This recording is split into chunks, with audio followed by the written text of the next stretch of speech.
हर हर महादेव दोस्तों, आप सुन रहे थे मेरे साथ मैं तेरी हीर भाग 87। वंश मुन्ना से अच्छा खासा नाराज था, लेकिन चॉकलेट्स दिखते ही पिघल गया। वंश बैठकर एक के बाद एक चॉकलेट्स खाए जा रहा था और मुन्ना बस बैठकर उसे देख रहा था।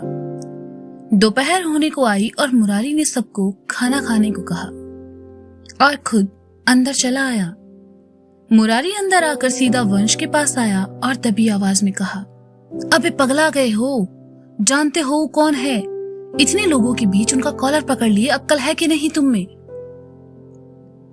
वो खामखा मुझसे उलझ रहा था। वंश ने बिना मुरारी की ओर देखे चॉकलेट खाते हुए कहा, तुम का पतंग का मांझा हो जो वो तुमसे उलझेंगे। बेटा अपने गुस्से को ना थोड़ा कंट्रोल में रखो, वरना किसी दिन पेल देंगे तुमको। मुरारी ने थोड़ा गुस्सा होते हुए कहा। मुरारी को गरमाते देखकर मुन्ना बीच में आया और कहा, पापा आप जानते हैं ना बचपन से ही ये ऐसा है, माफ कर दीजिए। तुम्हारे लाड प्यार की वजह से जो जनाब बिगड़ते जा रहे हैं मुन्ना, मिलने दो शाम में शिवम भैया को, बताते हैं। मुरारी ने कहा और वहां से चला गया। बेचारे मुन्ना ने गर्दन घुमाकर वंश को देखा तो वंश मुस्कुराया और फ्लाइंग किस देकर हंसने लगा। चलो बहुत खा लिए चॉकलेट, सब जाकर नहा लो, फिर साथ में खाना खाते हैं। मुन्ना ने डिब्बा वंश के सामने से उठाते हुए कहा। वंश उठा और सीढ़ियों की तरफ बढ़ गया। मुन्ना बाहर चला आया और अपने दोस्तों को खाना खाने के लिए कहने लगा। उसने मिलकर मुन्ना अंदर जाने लगा तो नजर अजीत कुमार त्रिवेदी पर चली गई। यही वो शख्स था जिससे कुछ देर पहले वंश की झड़प हुई थी। मुन्ना कुछ देर उसे देखता रहा और फिर वहां से चला गया। नहाने के लिए मुन्ना ऊपर कमरे में आया। वंश तब तक नहाकर आ चुका था और बिस्तर पर लेटा मुस्कुराते हुए किसी सोच में गुम था। मुन्ना ने देखा तो कबर्ड से कपड़े लेते हुए कहा, क्या सोच रहा है? यार मेरे दिल में एक बात है जो मुझे तुझसे बतानी है, लेकिन अभी मैं श्योर नहीं हूं, इसलिए तुम्हें ये बात मैं बाद में बताऊंगा। वंश ने सोच में डूबे हुए कहा। एग्जाम के बाद वंश अपना समय बर्बाद करे, इससे अच्छा है हम कुछ इसके लिए करते हैं। मुन्ना बड़बड़ाया और फिर वंश की तरफ पलटकर कहा, वैसे लास्ट एग्जाम के बाद तुम्हारे लिए हमारे पास कुछ है। क्या सच में? फिर तो मुझे इंतजार रहेगा। क्या मैं इसे गेस करूं? क्या ये अगले आईपीएल के मैच की टिकट्स हैं? या फिर कोई नया वीडियो गेम, या फिर कोई ट्रिप, है ना? वंश ने उठकर बैठते हुए कहा, ये तीनों ही नहीं है। मुन्ना ने कहा, फिर ऐसा क्या हो सकता है? वंश ने कहा, वक्त आने दो, पता चल जाएगा। हम नहाने जा रहे हैं, तब तक तुम बैठो। कहकर मुन्ना बाथरूम की तरफ बढ़ गया। वंश अकेले बैठे बैठे बोर होने लगा। कुछ देर बाद मुन्ना का फोन बजा। वंश ने फोन उठाकर देखा, काशी का वीडियो कॉल था। वंश ने खुशी खुशी फोन उठाया और कहा, हैप्पी होली। अरे वंश भैया, आप चाचू के घर पर हैं क्या? वंश को वीडियो कॉल पर देखते ही काशी ने खुश होकर पूछा। हाँ, मुरारी चाचा ने फंक्शन रखा है, तुमने नहीं खेली होली? वंश ने पूछा। खेली ना, लेकिन हमने ज्यादा रंग नहीं लगाया। रुको आपको दिखाते हैं। कहते हुए काशी ने बैक कैमरा किया और कुछ ही दूर खड़े होली खेल रहे अपने नाना नानी को दिखाने लगी। वंश खुश होकर उन्हें देखने लगा। काशी फोन घुमाते हुए सब दिखाते जा रही थी और फिर अपनी दोस्तों पर ले जाकर रोकते हुए कहा, वंश भैया आपको प्रिया, ऋतु, गौरी याद है ना? देखो उन तीनों को, कितनी भूत लग रही हैं। वंश की नजरें तो बस गौरी पर जाकर ठहर गई। सफेद रंग के सूट में कालों पर लाल हरा रंग लगाए गौरी हंसते मुस्कुराते बला की खूबसूरत लग रही थी। वंश बड़े प्यार से गौरी को देखने लगा। काशी ने गौरी को अपनी तरफ आने का इशारा किया। गौरी जैसे ही करीब आ रही थी, वंश का दिल भी धड़कने लगा। पहले ऐसा नहीं था। जब गौरी बनारस में थी तब वंश बिना हिचकिचाए गौरी से कुछ भी बात कर लेता था, लेकिन आज उसे कुछ अलग ही महसूस हो रहा था। हाँ काशी, क्या हुआ? गौरी ने काशी के पास आकर कहा। लो वंश भैया से बात करो। काशी ने फोन गौरी की तरफ बढ़ाकर कहा। हाय वंश, हैप्पी होली, गौरी ने खिलखिलाकर कहा। वंश तो कुछ बोल ही नहीं पाया। उसका दिल जोरों से धड़कने लगा। उसने गौरी को देखकर सिर्फ अपना हाथ हिला दिया। बहुत दिनों बाद बात हो रही है हमारी, लगता है तुम मुझे भूल गए हो, है ना? गौरी ने वंश को आंखें दिखाते हुए कहा और फिर मुस्कुरा उठी। मैं तुम्हें कैसे भूल सकता हूँ, वैसे अच्छी लग रही हो, वंश ने हिचकिचाते हुए कहा। Thank you. तुमने रंग नहीं लगाया? गौरी ने पूछा। लगाया ना, मैं नहा चुका, वंश ने कहा। आज गौरी से बात करने में उसे कुछ ज्यादा ही मेहनत करनी पड़ रही थी। ये सब छोड़ो और ये बताओ इंदौर कब आ रहे हो? गौरी ने पूछा। किस लिए? वंश ने पूछा, जबकि जाना तो उसे भी था। किस लिए क्या? मुझसे मिलने? मुझसे मिलने नहीं आ सकते तुम? वैसे भी तुम्हें घूमने का बहुत शौक है ना, तो तुम यहाँ आना, इस बार मैं तुम्हें इंदौर घुमाऊंगी, गौरी ने कहा। लेकिन वंश से ज्यादा बात कर पाती इससे पहले ही उसे किसी ने बुला लिया और उसने कहा, अच्छा वंश, मैं ना तुमसे बाद में बात करती हूँ, बाय बाय।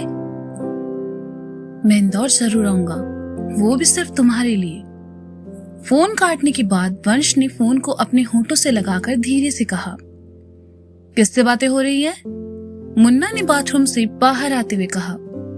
काशी का फोन था, होली विश कर रही थी, तू बाथरूम में था इसलिए मैंने बात कर ली, वंश ने कहा।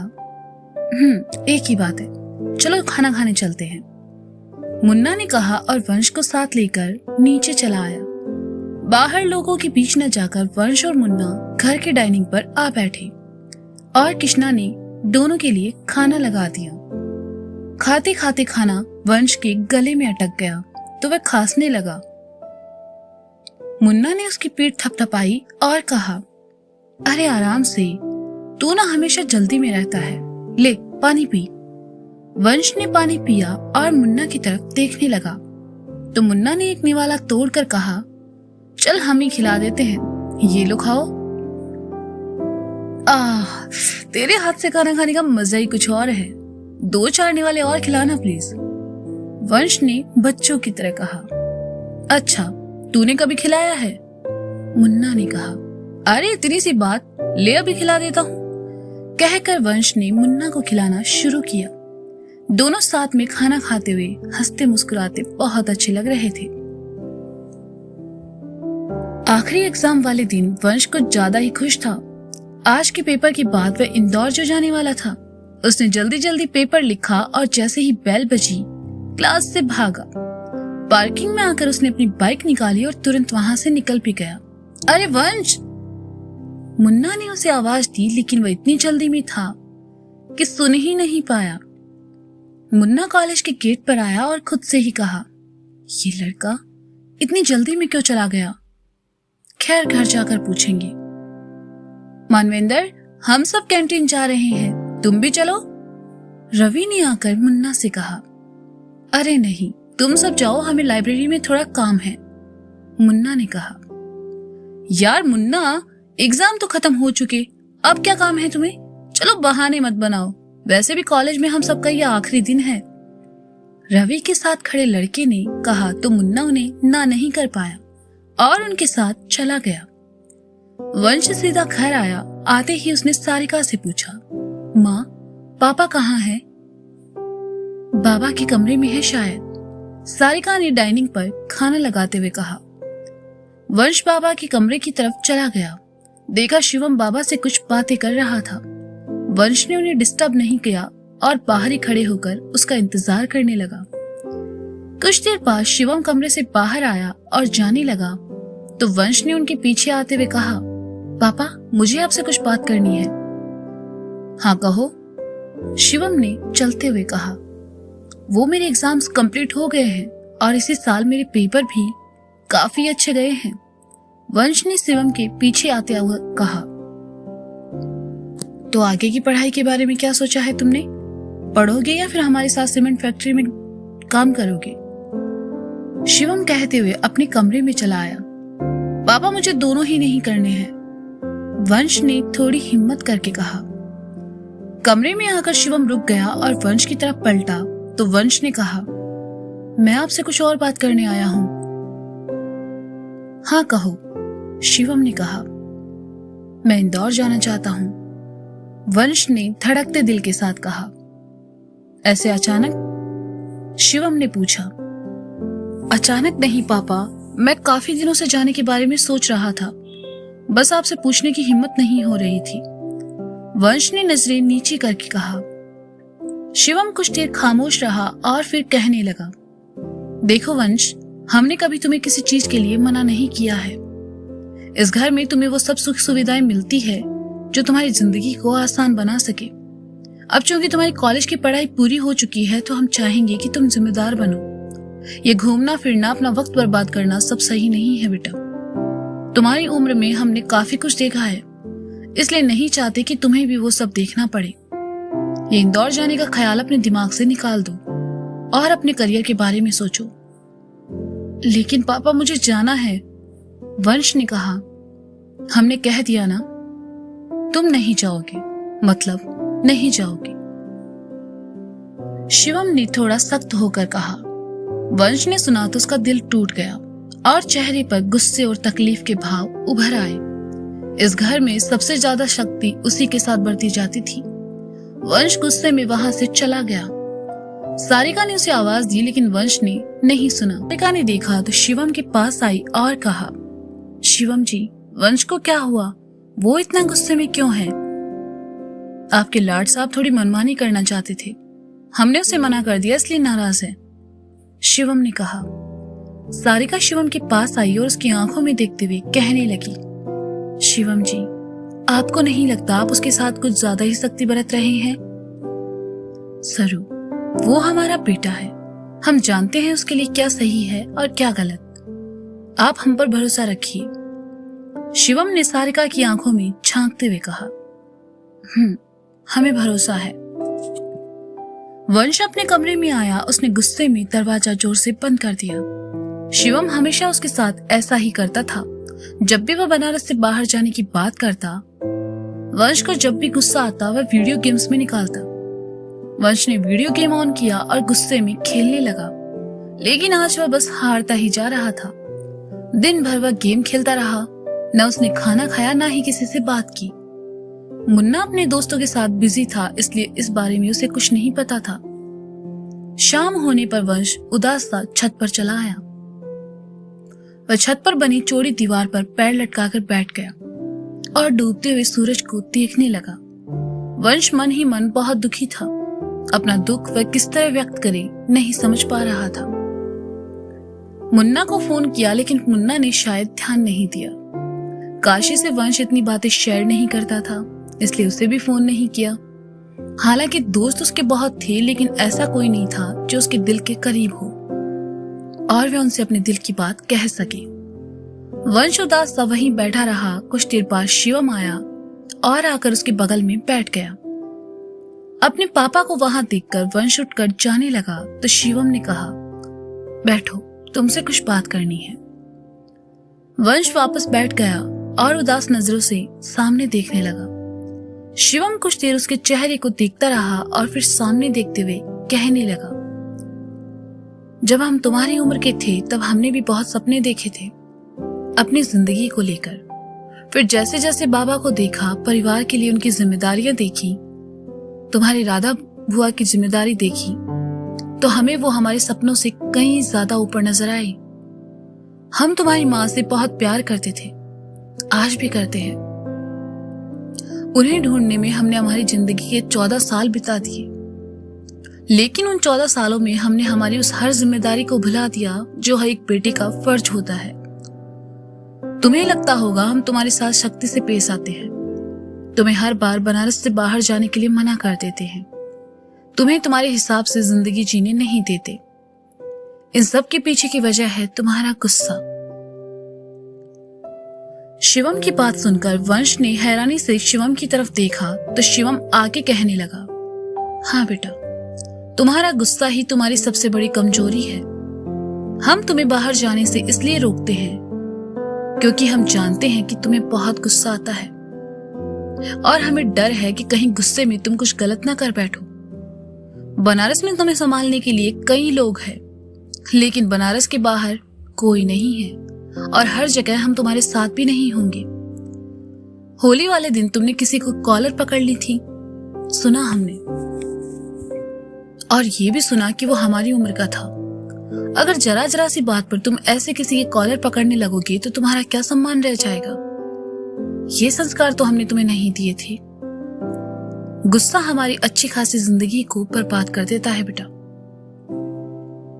मुझे माफ कर दीजिए। मैं उनसे माफी मांग लूंगा, वंश ने उदास होकर कहा। शिवम की बातों से उसे समझ आ रहा था कि वह गलत था। शिवम कुछ देर खामोश रहा और फिर अपने कुर्ते की जेब से एक लिफाफा निकालकर वंश की तरफ बढ़ाते हुए कहा, 2 दिन बाद मुंबई में तुम्हारा ऑडिशन है। इसमें फ्लाइट की टिकट और कॉल लेटर है। हमें लगता है तुम्हें जाना चाहिए। वंश ने सुना तो हैरानी से शिवम की तरफ देखने लगा। शिवम मुस्कुराया और कहा, यही करना चाहते थे ना तुम? तो हम तुम्हें नहीं रोकेंगे। हर बच्चे को अपने सपने पूरे करने का हक होना चाहिए। 2 साल पहले जब तुमने हमसे इस बारे में बात की तब हमने मना कर दिया, क्योंकि हमें तुम्हारी बातों में बचपना लगा और लगा कि तुम ये सब बनारस छोड़ने के लिए कर रहे हो। पर आज सोचते हैं तो हमें इसमें तुम्हारी खुशी नजर आती है। मुंबई जाओ, अपने सपने पूरे करो और तब तक कोशिश करना जब तक पूरे ना हो जाए। वंश ने सुना तो उसकी आंखों में आंसू भर आए। उससे कुछ बोला ही नहीं गया। शिवम को लेकर वह कितना गलत था, लेकिन आज पहली बार उसने अपने पापा का दूसरा रूप देखा था। उदास चेहरा और उदासी से घिर गया। वह बहुत मुश्किल से अपने आंसुओं को रोकने लगा। शिवम ने देखा तो उसने बड़े प्यार से कहा, दुनिया का कोई भी बाप ये नहीं बता सकता कि वह अपने बेटे से कितना प्यार करता है। वंश ने कुछ नहीं कहा, बस अपना सर शिवम के कंधों पर टिका दिया। उसकी आंखों में ठहरे आंसू बह गए। शिवम ने भी अपना हाथ वंश के कंधे पर रखा और थपथपाने लगा। सीढ़ियों के पास खड़ा मुन्ना अपने हाथों को बांधे मुस्कुराते हुए बाप बेटे को देख रहा था। उसने अपना फोन निकाला और उस तस्वीर को कैद कर लिया, क्योंकि ऐसे खूबसूरत पल जिंदगी में कभी कभी ही आते हैं।